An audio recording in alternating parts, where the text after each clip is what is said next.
ଆଜିର ଅନୁଚିନ୍ତା ଆଘାତ ଏଭଳି ଏକ ଜିନିଷ ଯାହା ମଣିଷକୁ ସଠିକ୍ ଜ୍ଞାନ ଦେଇଥାଏ।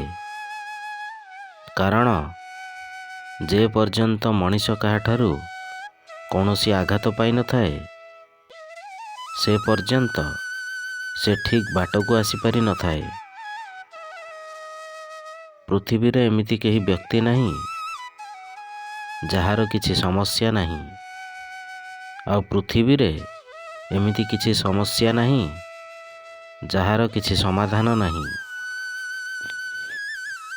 ଗତକାଲିକୁ ପରିବର୍ତ୍ତନ କରାଯାଇପାରିବ ନାହିଁ, କିନ୍ତୁ ଆସନ୍ତାକାଲି ସବୁବେଳେ ତୁମ ହାତରେ।